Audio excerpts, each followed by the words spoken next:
Public বিশ্ববিদ্যালয়ের কাছে সেটা চলে যায়, এমনকি মেডিকেল ইঞ্জিনিয়ারিং সহ। সেটা হচ্ছে যে আমরা কোন সিলেবাসে পরীক্ষা নিয়েছি।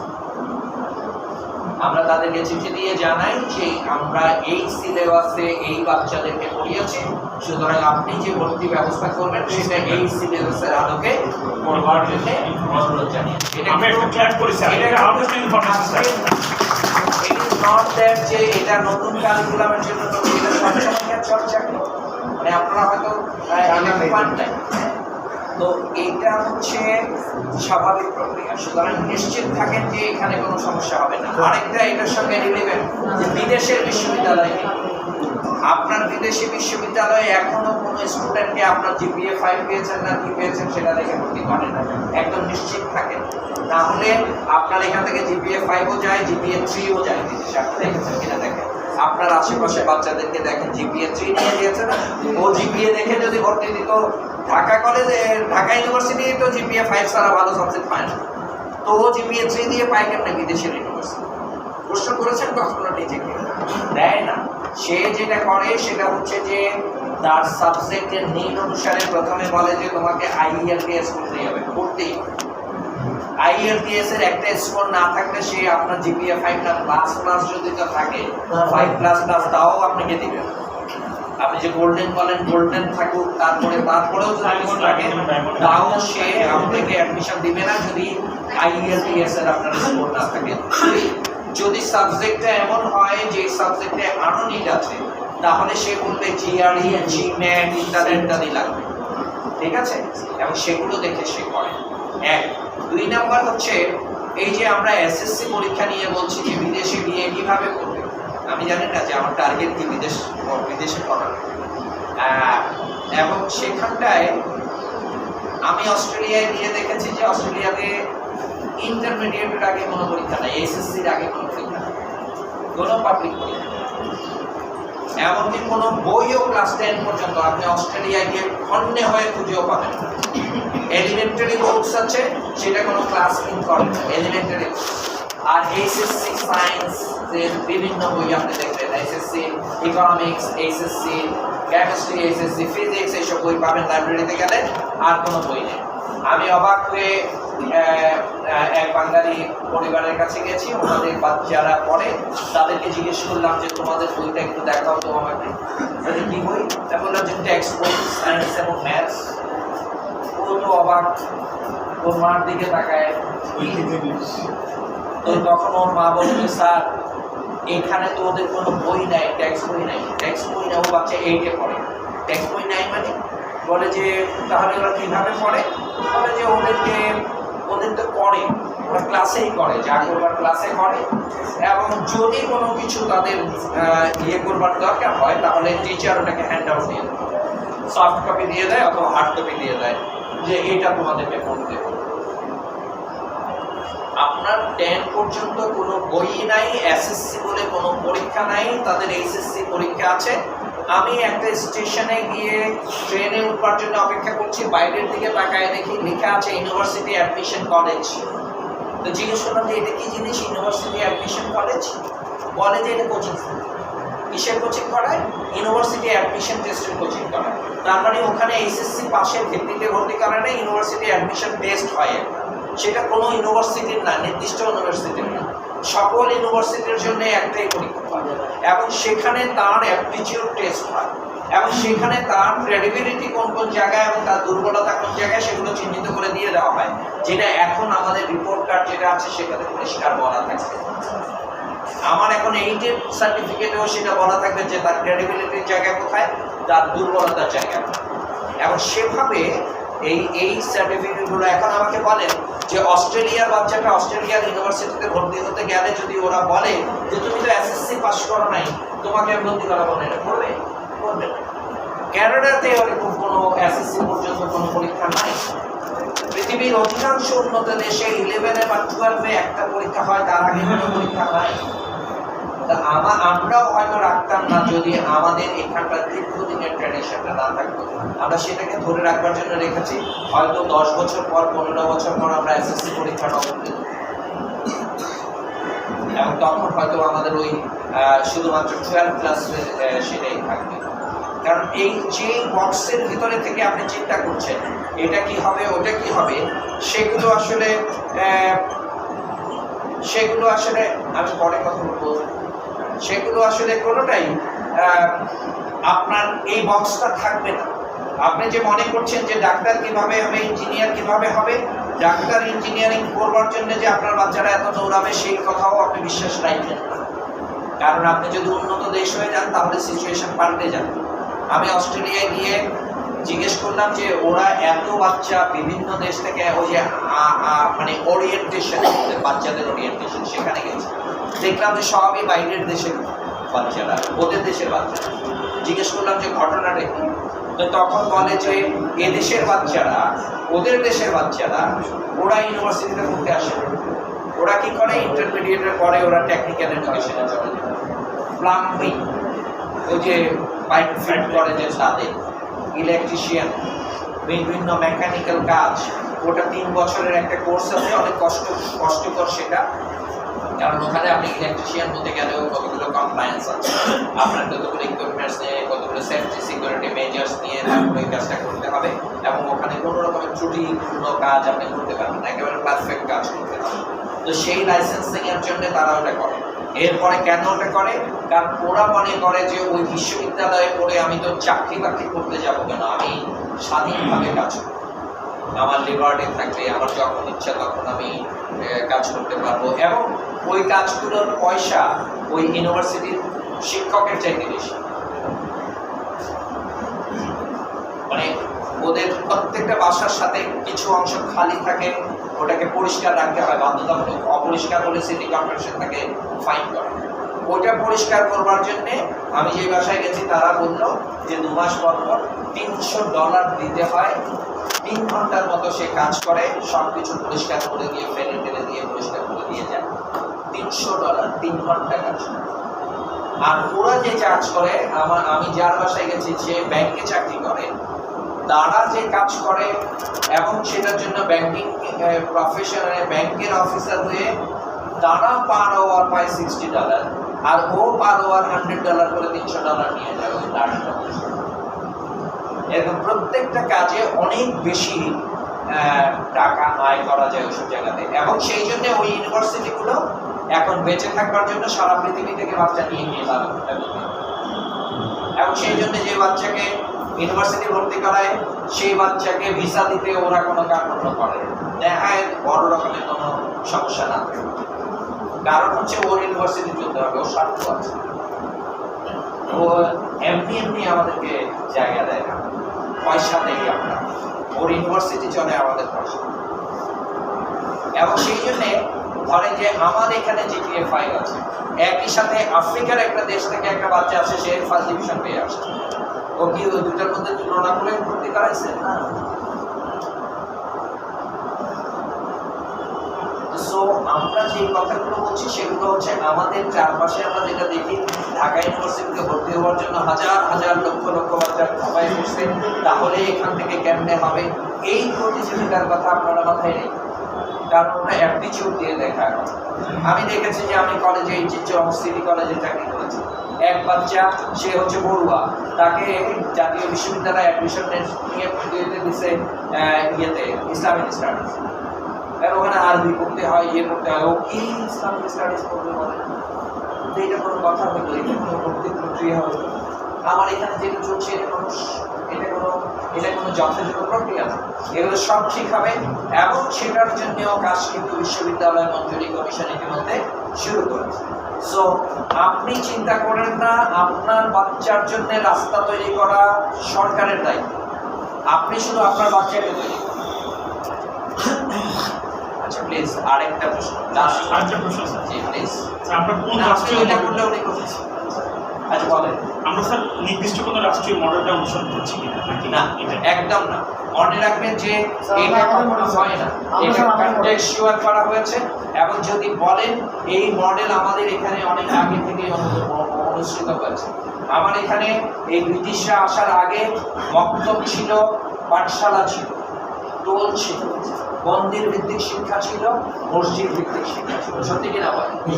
এবং সেখানে কিন্তু ক্লাস 1, 2, 3, 4, নাই, পরীক্ষা নাই, পাস নাই, ছিল মক্তবে যে পড়তে গেছে যিনি ওখানকার শিক্ষক, তিনি বাচ্চাকে দেখে ঠিক করেছেন যে ওকে হাফেজে দিলে ভালো, তুমি হাফেজি করো, কারণ ও মুখস্থ করতে পারে ভালো। আরেকটা বাচ্চাকে দেখেছে তার উচ্চারণ খুব ভালো, তাকে বলেছে তুমি কেরাত করো, ঠিক আছে। ফলে কারিকুলাম ঠিক করতো শিক্ষক এবং শিক্ষার্থী মিলে।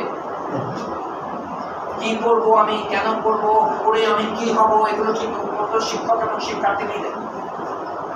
ব্রিটিশরা এসে বলতো যে না আমি ঠিক করে দিব, তা চলে তুমি হবো আমার ক্যারানি, এবং আমরা সেই ক্যারানি হবার জন্য এতদিন আপনার প্রত্যেকটা বাচ্চা পড়বার সময় চিন্তা করে চাকরি পাবো, মানে পড়া যেন সাইকেলিস্টিক, চাকরি মানে চাকর হবো, চাকরি মানে ক্যারানি, ঠিক আছে।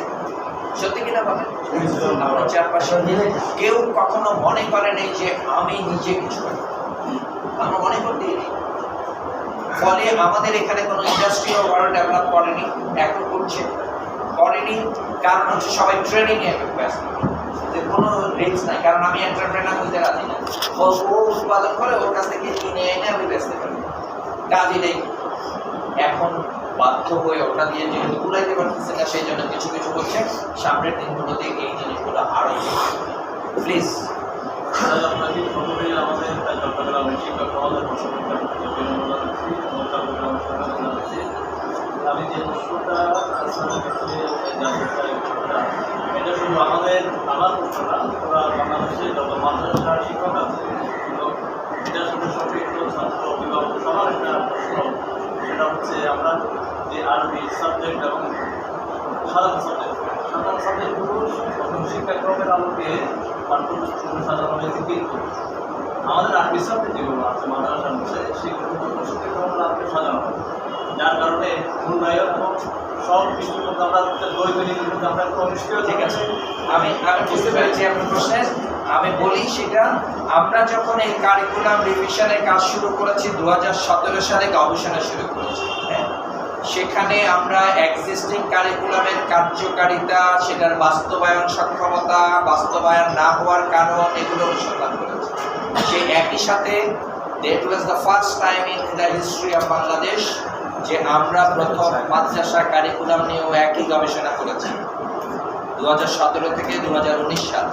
19 সালে আমরা মাদ্রাসা শিক্ষার কারিকুলাম নিয়ে গবেষণা করেছি, কারণ আমাদের ইচ্ছে ছিল মাদ্রাসা, কারিগরি এবং সাধারণ শিক্ষা পুরোটা নিয়ে একসাথে কাজ করা। কিন্তু আমরা যখন মাদ্রাসার সেই গবেষণাতে গেছি, তখন আমরা দেখেছি যে ওখানকার অবস্থাটা এমন যে ওখানে সত্যিকার অর্থে এর আগে কোনো কারিকুলাম অনুসরণ করা হয়নি, একটা সিলেবাস অনুসরণ করা হয়েছে। একটা সিলেবাস অনুসরণ করা হয়েছে যে এইটা করবো, এটা করবো, এটা, কিন্তু ওটাতে আসলে কারিকুলাম ছিল। কারণ কারিকুলাম এবং সিলেবাসের মধ্যে বিশাল একটা পার্থক্য আছে। আমার সিলেবাস চেঞ্জ হতে পারে, কিন্তু কারিকুলামের অবজেক্টিভ একই থাকতে পারে।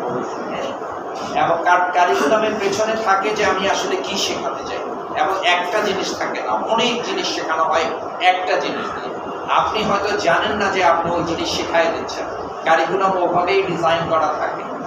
এবং সেখানটায় আমরা যখন মাদ্রাসার কারিকুলাম নিয়ে স্টাডিটা করেছি, তারপরে সেটার একটা স্টাডি রিপোর্টও হয়েছে, মাদ্রাসা শিক্ষা বোর্ডে সেটা আছে, আপনি গেলে পাবেন, আমাদের কাছে আছে।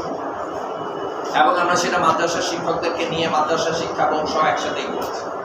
এবং সেই রিপোর্ট করার পরে আমরা যখন এই মাদ্রাসার বিষয়গুলো সহ নিয়ে কাজ করবার জন্যে আপনাদের মাদ্রাসা শিক্ষার যারা প্রতিনিধিত্বশীল মাদ্রাসা বোর্ড থেকে যে তালিকা নিয়ে প্রায় 30-40 জন মাদ্রাসা শিক্ষককে নিয়ে, এবং সেখানে বড় বড় আলেমরা কিন্তু ছিলেন, এবং ওনারা সকলে মিলে আমরা যেই আলোচনাগুলোতে গেছি, দীর্ঘ আলোচনা, এবং আমরা অন্তত রেসিডেন্সিয়াল ওয়ার্কশপ করেছি, না হলে অন্তত 7-8টা, এক একটা 3 দিন 4 দিন 5 দিন করে এক নাগারে একটা রেসিডেন্সিয়াল ওয়ার্কশপ, এবং ওনাদের সঙ্গে রাতে দিনে আমাদের ডিসকাশন হয়েছে, কিন্তু একটা পর্যায়ে এসে আমাদের কাছে মনে হয়েছে যে আমরা যদি একসাথে সকলে করতে চাই করে কুলাতে পারবো না, সুতরাং সাধারণটাকে আগে ঠিক করি।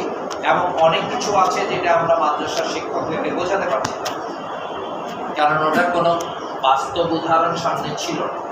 আমরা সেগুলোকে ইনস্ট্যান্স হিসেবে দাঁড় করাবার জন্য মনে করেছি যে সাধারণ শিক্ষার এটা হলে পরে তখন আমরা বলতে পারবো যে দেখেন, সাধারণ ধরেন যে ভাষা শিক্ষা, আপনি মাদ্রাসায় শিক্ষকতা করেন, আমি জানি না যে আপনার এই সক্ষমতা আছে কিনা, কিংবা আপনার শিক্ষার্থীরা সেই সক্ষমতা অর্জন করেন কিনা। আরবিতে আপনারা প্রথম থেকে পড়েন, কজন শিক্ষার্থী আপনার এসএসসি পাস করার পরে আরবিতে কয়টা লাইন বলতে পারে? 5 মিনিট কথা বলতে কিংবা এসএসসি পাস করার পারি। আমি 12 বছর ধরে ইংরেজি পড়ার পরে ইংরেজিতে কথা বলতে দেন আমারে, আমি 5 মিনিট পরে এখান থেকে বাইরে চলে যাবো, কারণ আমি বলতে পারবো। কিন্তু আমি 12 বছর ধরে ইংরেজি শিখছি, 12 বছর ধরে আরবি শিখছি, 12 বছর পরে আরবি বলার জন্য আমি পারি না। সত্যি কিনা বলেন? আমরা সেই শিখনটাকে নিশ্চিত করবার জন্যে ডিজাইনটাকে পাল্টাবার কথা বলছি। কারণ আপনি যে পরীক্ষা ব্যবস্থা রেখেছেন, সেই পরীক্ষায় যে কোনোভাবে আমি খাতায় লিখে দিতে পারলেই হয়, আমি বলতে পারি কিনা সেটার কোনো পরীক্ষা যেহেতু নাই, সুতরাং সেটা আমি কখনো চেষ্টা করি না। কারণ আপনি তো আমার সেই পরীক্ষা নেবেন যে তুমি বলতে পারো, এবং সেই জন্য আমরা বাংলাও বলতে পারি না, ইংরেজিও বলতে পারি। এবং ওই জায়গাতে আমরা তখন মনে করেছি যে আগে আমরা জেনারেল এডুকেশনটা করে নিই। এই জেনারেল এডুকেশনটা করলে পরে আমার কারিগরি শিক্ষার্থী, মাদ্রাসা শিক্ষার্থী, সাধারণ শিক্ষার্থী সকলেই উপকৃত হবে, সকলেই সেই জিনিসটা পাবে। আর এরপরে এটাকে দৃষ্টান্ত হিসেবে দেখিয়ে আমরা তখন মাদ্রাসার কাজটা করব। আমরা সবসময় মনে করছি যে এই কাজটা শেষ করে শুরু করব, কিন্তু বিরূপ সব বাহ্যিক সব কাজ করতে গিয়ে, বাড়তি অনেকগুলো কাজ করতে গিয়ে আমার ওই কাজের কনসেন্ট্রেশনটা বারবার করে নষ্ট হচ্ছে, আমরা আগাতে পারছি। কিন্তু আমরা আলটিমেটলি মাদ্রাসার বিষয়গুলো নিয়ে কাজ করবার গ্রাউন্ড ওয়ার্কটা করে রেখেছি। আমরা শুধু এই এখন গ্রেড 10-এর কাজ চলছে, ওটা শেষ হলে পরে 11-12-এর একটা ডিজাইন করতে হবে, আমাদের কারিকুলাম করতে হবে। দেন আমরা মাদ্রাসার বিষয়গুলো নিয়ে কাজ করব, এবং তখন মাদ্রাসার বিষয়গুলোর ভিতরেও আবার সাধারণ বিষয়ের সঙ্গে একটা সমন্বয় হবে। এখন যে মাদ্রাসার বিষয়গুলো ধরেন যে এসএসসি লেভেলের 5টা অতিরিক্ত বিষয় তাকে পড়তে হচ্ছে, এখানে 9টার সঙ্গে আরও 5টা, সেটাও তখন সমন্বয় করে তাকেও এই জায়গাটায় নিয়ে আসা যাবে। যেই যেই দক্ষতাগুলো সে এখানটায় মাদ্রাসার বিশেষায়িত বিষয়গুলোকে আমরা টাচ করব না, ওগুলোকে আমরা কোনোভাবে, এবং ওই কাজগুলো আমরা মাদ্রাসার শিক্ষকদেরকে নিয়েই করব। এবং ওখানটায় আমরা আসলে কোনো পরিবর্তন ঘটাবো সেটা মাদ্রাসার শিক্ষকদের পরামর্শ অনুসারে, এবং সেই জায়গাগুলো, সেই 5টা বিষয় যদি থাকে, তাহলে ওখানকার যে যে দক্ষতা বা যোগ্যতাগুলো অর্জন করছে সেগুলো আমার এই 9টা বিষয়ের মধ্য দিয়ে যদি অর্জন করে, তাহলে ওই 9টা বিষয়কে আমি মিনিমাইজ করব, যাতে করে মাদ্রাসার বিষয় সংখ্যাটাও কমে আসে। কিন্তু কাজটা করতে হবে একসাথে। এখন করতে পারছি না, এখন কিছুদিন একটু আগের মতো করে কষ্ট করতে হবে, কারণ এখন জোড়া দেওয়া। এখন যদি আমি এই 9টা থেকে 1টা-2টা কেটে দেই, তাহলে আমার বাচ্চাদের, সকল বাচ্চাকে, আমার বাচ্চাদের মধ্যে, মানে মাদ্রাসার বাচ্চাও আমার বাচ্চা, কারিগরির বাচ্চাও আমার বাচ্চা, স্কুলের বাচ্চাও আমার বাচ্চা, আমার সকল বাচ্চাকে আমি একভাবে দেখতে চাই, সকল বাচ্চাকে সুনাগরিক হিসেবে গড়ে তুলতে চাই। সেখানটায় মাদ্রাসার বাচ্চাটা যদি সুনাগরিক না হয়, আমার ডাক্তার হবে না, ইঞ্জিনিয়ার হবে না, ইমাম হবে না, প্রফেসর হবে না, অ্যাকাউন্টেন্ট হবে, চার্টার অ্যাকাউন্টেন্ট হবে, সেটা পরের কথা, কিন্তু তাকে একজন ভালো মানুষ হতে হবে। সবচেয়ে গুরুত্বপূর্ণ হচ্ছে ভালো একটা মানুষ হওয়া, ভালো একজন নাগরিক হওয়া। সেই জায়গাটাতে কাজ করবার জন্যে কিন্তু আমার এই সাবজেক্টগুলো কাজ করে 10ম শ্রেণী পর্যন্ত। এখানে কিন্তু আমি ডাক্তার, ইঞ্জিনিয়ার কিচ্ছু বানাচ্ছি না, আমি এগুলো ম্যানেজার, অ্যাকাউন্টেন্ট কিচ্ছু বানাচ্ছি না। আমি এগুলো সব বানাবো 11-12-এ গিয়ে, যে বিশ্ববিদ্যালয়ের শিক্ষণের সঙ্গে যেটা ব্রিজিং করবে। সো মাদ্রাসার বিষয়গুলো নিয়ে কাজ করবে, আপনার কাজ হবে, আপনারা নিশ্চিত থাকতে পারেন। এবং সত্যিকার অর্থে মাদ্রাসার একটা কারিকুলাম এবারই তৈরি, যেটা আগে কখনো হয়নি। জি প্লিজ। এটা লাস্ট কোশ্চেন প্লিজ, আমরা আরেকটা আপনাকে প্রথমেই ধন্যবাদ জানাচ্ছি যে আসলে আপনি এই ফিল্ড পর্যায় থেকে আমাদের মধ্য থেকে এই গুরুত্বপূর্ণ প্রশ্নগুলো হয়তো নিচ্ছেন এবং অদূর ভবিষ্যতে হয়তো বা এর মাধ্যমে আমরা ভালো কিছু সমাধানও পাবো। তো আমি একটা বিষয় যেটা বলতে চাই সেটা হচ্ছে যে মূল্যায়ন প্রসঙ্গটা নিয়ে আমাদের গার্ডিয়ান, অভিভাবক, শিক্ষক সবার মধ্যে একটা উৎকণ্ঠা আছে। এই যেহেতু পরীক্ষা নাই, তো এইটা প্রথম অবস্থায় যতটা ছিল, বিশেষ করে এই কারিকুলামটা সুন্দরভাবে ডিজাইন করা আছে। এখানে আগে যেমন আমাদের ইন্ডিভিজুয়াল কিছু কাজ করতে হতো, এখন সেটা হচ্ছে না। এটা কারিকুলামে সম্পূর্ণটাই ডিজাইন করা আছে এবং সেটা অনেক কিছু আমরা সেখান থেকে পাচ্ছি। তো সেজন্য ধন্যবাদ। কিন্তু বিষয়টা হচ্ছে যে মূল্যায়নের যে প্রসঙ্গটা আসছে, এই মূল্যায়নের ক্ষেত্রে গিয়া যেহেতু পরীক্ষা নাই, এখন ওই এসএসসি লেভেলে যখন বোর্ড পরীক্ষাটা হবে, তো সেখানে বাচ্চারা কীভাবে পরীক্ষা দেবে ইতিমধ্যে আমরা নেটের থেকে জেনেছি যে ওখানে 5 ঘন্টা ব্যাপী পরীক্ষাটা হবে এবং এই প্রসঙ্গে টিচাররা কিন্তু এখন পর্যন্ত প্রশিক্ষণ আগাম তথ্য পান নাই। আমি আপনার প্রশ্ন বুঝে ফেলছি। ধন্যবাদ স্যার। আমি আমার একটা ওই যে আপনারা যে গ্রুপে এড করেছেন ওখানে একটা আমার যমুনা টেলিভিশনের সাথে সাক্ষাৎকারটা দিয়ে দেবো, সেটাতেও পাবেন। সেটা হচ্ছে মূল্যায়ন বলছি আমরা, পরীক্ষা না বলি, মূল্যায়নটাই পরীক্ষা। ঠিক আছে? মূল্যায়নের দুটো দিক থাকে। একটা হচ্ছে আপনি এতদিন ধরে পরীক্ষা নিয়েছেন দুটো উদ্দেশ্য নিয়ে, একটা হচ্ছে বাচ্চাকে লেভেলিং করা, 2 নাম্বার হচ্ছে সে কতটুকু শিখেছে সেটা জানা। দুটো যে উদ্দেশ্য, সে কতটুকু শিখে নাই সেটা জানবার আপনি চেষ্টা করেন নাই এবং সেটার জন্য তাকে কোনো ফিডব্যাক আপনি কোনোদিন দেন নাই যে আমার বাচ্চারা তুমি শিখো নাই বা শেষ। এবং যত রকমের দোষ ত্রুটি আছে, যত রকমের অভিযোগ আছে, সব আমার বাচ্চার দিকে গেছে। আপনি কি করেছেন সেটা ভাবেন নাই, আপনার শিক্ষক যথাযথভাবে পড়িয়েছে কিনা সেটা ভাবেন নাই, আপনি ঠিকভাবে ক্লাস নিয়েছেন কিনা সেটা ভাবেন নাই, অভিভাবক ঠিকভাবে বাচ্চাকে রিসোর্সগুলো দিতে পেরেছে কিনা সেটা ভাবেন নাই।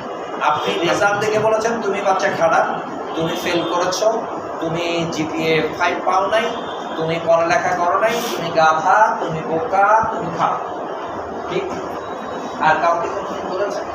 কোনো শিক্ষককে বলেছেন যে তুমি ঠিকভাবে পড়াও নাই? সেটার জন্য কোনো গ্রেডিং হয়েছে? হয়নি।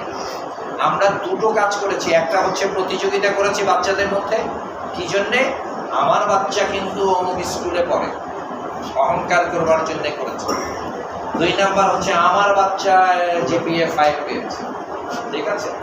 তারপরে যে জিপিএ 5 পায় নাই, ও জিপিএ 5 পাও নাই, তারপরে বাচ্চা গিয়ে সুইসাইড করছে। ঠিক আছে? একটা বাচ্চাকে এনকারেজ করতে গিয়ে জিপিএ 5 দিয়ে আপনি 17 লক্ষ বাচ্চা পরীক্ষা দেয়, তার মধ্যে 1.5 লক্ষ জিপিএ 5 পায়, বাকি 15.5 লক্ষকে আপনি ডিমোরালাইজড করেন, তাদেরকে মানসিকভাবে ছোট করে দেন। আমরা কত বড় হিপোক্রেসির কাজগুলো করে গেছি। আপনি যেটা বলছেন যে পরীক্ষা নাই, পরীক্ষা এখন আসলে ব্যাপকভাবে আছে, আপনার বছরের শুরু থেকে শেষ পর্যন্ত আছে। আগে পরীক্ষা ছিল, আপনি সায়েন্সে পড়েন, সায়েন্স পড়ে আপনি নিউটনের সূত্র পড়েন নাই, কারণ নিউটনের সূত্র গত বছর আসছে, এই বছর আসবে না, নিউটনের সূত্র পড়ার দরকার নেই।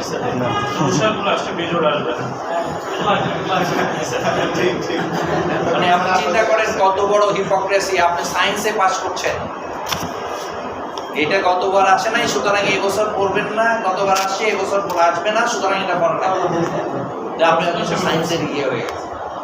তো এখন হচ্ছে কি, আপনি কিন্তু প্রত্যেকটা এক্সপেরিয়েন্সের ভিতর দিয়ে বাচ্চা যাচ্ছে এবং প্রত্যেকটাতে মূল্যায়ন হচ্ছে। নিউটনের সূত্র না পড়ে তার উপায় নেই, কারণ নিউটনের সূত্রের কাজ তাকে ক্লাসে করতে হচ্ছে এবং সেখানেই তার একটা মূল্যায়ন হয়ে যাচ্ছে 50%। ঠিক আছে? এবং সবশেষে আপনি যেটা প্রশ্ন করেছেন এসএসসি পরীক্ষা যেটা 5 ঘন্টা, সেটা হচ্ছে আপনারা গত বছর মূল্যায়ন করেছেন না সামষ্টিক, জুন মাসে একটা, নভেম্বর মাসে একটা। তখন কি করেছেন? আমরা আগে থেকে কাজটা শুরু করেছি। আজকের ক্লাসে কিছু, তারপরের ক্লাসে কিছু, তারপরের ক্লাসে কিছু, ফাইনালি একটা দিন, তাই না? এখন ওটা করার পরে বললো যে আমরা যেমন জুন মাসে যখন দিয়েছি তখন একদিনের ক্লাস যেহেতু 6টা জিনিস নিয়ে কাজ করেছি। তারপরে আমরা কিন্তু স্কুলে গেছি, বাচ্চাদের সঙ্গে, শিক্ষকদের সঙ্গে কথা বলেছি সারা দেশে, এবং সব স্কুল না, আমি তো 30,000-এ যাব না, হ্যাঁ, আমি গেছি 50টা সারা দেশ থেকে বাছাই। এবং সেখানে যখন জিজ্ঞেস করেছি তারা বলেছে একদিনে 6টা নিয়ে কাজ করা যায়। আমরা তখন নভেম্বর মাসে যেটা দিয়েছি, দেখেন আপনি 3টা বিষয় দিয়েছি, 2 পিরিয়ড করে, ঠিক আছে। এবং সেটা করেছি ওই তাদের ওই ফিডব্যাকের ভিত্তিতে।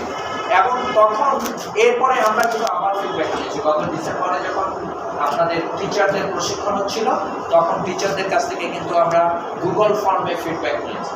2,87,000 শিক্ষক ফিডব্যাক দিয়েছে। সেই আউট অফ 3,14,000, 3,14,000-এর মধ্যে 2,87,000-এর ফিডব্যাক আমরা পেয়েছি। এবং সেখানে দেখা গেছে শিক্ষকরা বলছেন যে 3টা বিষয় নিয়েও একদিনে কাজ করাটা ডিফিকাল্ট। 1, 2 নাম্বার হচ্ছে সকলে বলছেন যে একটা লিখিত পরীক্ষা না থাকলে কেমনে হবে। সকলে বলছেন যে অথেন্টিসিটি কিভাবে নিশ্চিত। আমরা সেই জন্য বলেছি যে এখন ওই যে বিভিন্ন দিনে কাজ করেছি সেই কাজটা আমরা একদিনেই সকালবেলা শুরু করব, সেই কাজগুলো করবে, দুপুরে 1 ঘন্টার একটা ব্রেক থাকবে, ও তখন চাইলে ইচ্ছা করলে কাজ করতে পারে, ইচ্ছা করলে খেতে পারে। তারপরে তারা 1 ঘন্টা বা 1.5 ঘন্টার যেই সাবজেক্টের জন্য যেরকম প্রয়োজন, বা 2 ঘন্টার একটা লিখিত, সে আগেও তো লিখিত দিন ছিল। আপনারা বলেছেন যে ইউটিউব থেকে নিয়ে লিখে জমা দিয়ে দিচ্ছে, আপনারা বলেছেন বাসা থেকে লিখে এনে জমা দিয়ে দিচ্ছে, হ্যাঁ, সেটাকে আপনারা অথেন্টিক মনে করেন নাই। আপনারা চাইছেন এখানে লিখবে, এখনো এখানে লিখবার ব্যবস্থা করেছে। ফলে একদিনে যখন ওই 5 দিনের কাজটা করছে বা 4 দিনের কাজটা করছে, তখন ওটা 5 ঘন্টা লাগে। তা আপনাদের কি মনে হয় যে আগে 3 ঘন্টা পরীক্ষা দেওয়ার জন্য বাচ্চার যে মুখস্থ করার যে কষ্ট, যে টেনশন, সেটা কি এখন থাকবে? থাকবে না। সে ওই 4 দিনে যে কাজগুলো করেছে সে আনন্দের সাথে করে। আপনারা নিশ্চয়ই দেখতে পারেন বাচ্চারা, হ্যাঁ, নামাজ পড়তে যাবে, কোনো অসুবিধা নেই, যতটুকু পারি। ওনাদেরকে যদি অর্ধেক বলে যাই, ওনারা মনে করবে যে স্যার আমাদের প্রশ্ন এড়ায় গেছে, এটা যেন বলতে না পারে। যেখানে যাই নেই সেখানে তো ওরা বলবে যে স্যার আমাদের এখানে আসেই নাই। কিন্তু প্রশ্নের উত্তর যদি না দিয়ে যাই, তাহলে বলবে যে উনি এই প্রশ্ন করছিলাম এড়ায় গেছে, এটা যেন বলতে না পারে। হ্যাঁ, তো ওইটাই হচ্ছে এখন বোর্ডের পরীক্ষা যেমন করে হয় তেমন করেই ওই লিখিত অংশটা হবে, সেন্টারেই হবে ওই 5 ঘন্টা। এবং সেখানে যেই স্কুলের শিক্ষক সেই স্কুলের বাচ্চাদের ইনভিজিলেটর থাকবেন, এবং ওগুলো সব বোর্ড নির্ধারণ করবে। এবং খাতাগুলো ওই ওএমআরই থাকবে, খাতাগুলো ওখান থেকে ওএমআর ছিঁড়ে তারপরে বোর্ডে যাবে, বোর্ড থেকেই পরীক্ষক হবে, প্রধান পরীক্ষক হবে, সব হবে, ঠিক আছে। এবং সেটা নিয়ে আমরা বোর্ডের কর্মকর্তাদের সাথে রেসিডেন্সিয়াল ওয়ার্কশপ করে ঘন্টার পর ঘন্টা কাজ করে এই জিনিস দান করেছি। সুতরাং পরীক্ষা চেয়েছেন, পরীক্ষা হবে। মূল্যায়ন বলছি আমরা এই জন্যে যে পরীক্ষার আগের যে ধারণা ছিল, ঘন্টা বাজবে, প্রশ্ন দিবেন, যে কোনো 5টি প্রশ্নের উত্তর দাও, 7টা থেকে বেশি 5টা লিখবেন, আবার ঘন্টা বাজবে, খাতা জমা দিতে হবে, জমা দিয়ে চলে যাবেন, এই ধারণা থেকে যেন বের হয়। 2 নম্বর হচ্ছে পরীক্ষা দিলেই তুমি ফার্স্ট হয়েছো না, সেকেন্ড হয়েছো না, থার্ড হয়েছো, তুমি জিপিএ 5 পাইছো না জিপিএ 4 পাইছো, এই যে এত রকমের ক্যাটাগরি করা আমার বাচ্চাকে সিল মেরে দেওয়া, সেটা থেকে যেন করতে না পারে, সেই জন্য বলছি যে মূল্যায়ন। ঠিক আছে, ধন্যবাদ স্যার, অনেক ধন্যবাদ। ইউ আর